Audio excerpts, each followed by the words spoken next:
ദേ നമസ്കാരം. ഞാനിന്ന് പറയുന്നത് എന്താണെന്നാൽ, ഭഗവാൻ കാലനെ വധിച്ചൊരു ക്ഷേത്രമുണ്ട്. അതായത് ഭഗവാൻ അവസാനമായിട്ട് കാലനെ വധിച്ച് ശിവതാണ്ഡവമാടിയ ശ്രീ മൃത്യുഞ്ജയനായിട്ട് വാഴുന്ന ശ്രീ തൃപ്പങ്ങോട്ട് ശിവക്ഷേത്രത്തെക്കുറിച്ചാണ്. നമ്മുടെ നാട്ടിലും എല്ലാ സ്ഥലത്തും ശിവക്ഷേത്രങ്ങളുണ്ടെങ്കിൽ പോലും അവിടെ ഭഗവാൻ മൃത്യുഞ്ജയൻ എന്ന രൂപത്തിലാണ് നിൽക്കുന്നത്. അതുകൊണ്ട് തന്നെ നമുക്ക് ആയുസ്സിൻ്റെ ബലം കൂട്ടി നിർത്താൻ വേറെ എവിടെയും പോകണ്ട. ഭഗവാന്റെ അടുത്ത് പോയിട്ട് മൃത്യുഞ്ജയ ഹോമം കഴിച്ച് പ്രസാദം കഴിക്കുകയാണെങ്കിൽ നമ്മുടെ ആയുസ് കൂട്ടിക്കിട്ടുമെന്നാണ്.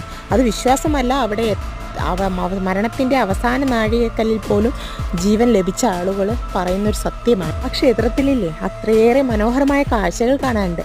അവസാനമായിട്ട് ഭഗവാൻ കാലടി വെച്ചത് 3 തൃപ്പാദങ്ങൾ അവിടെ കാണാനുണ്ട്. ഭഗവാൻ മാർക്കണ്ഡേയൻ എന്ന ശക്തിക്ക് ആൽമരം 2 പിളർന്നു കൊടുത്തത് അവിടെ കാണാനുണ്ട്. ഇതെല്ലാം കാണണമെങ്കിൽ നിങ്ങളൊന്ന് പോകണം കേട്ടോ. ആ ശക്തിയും ആ ഒരു ഫീലിങ്സ് നിങ്ങൾ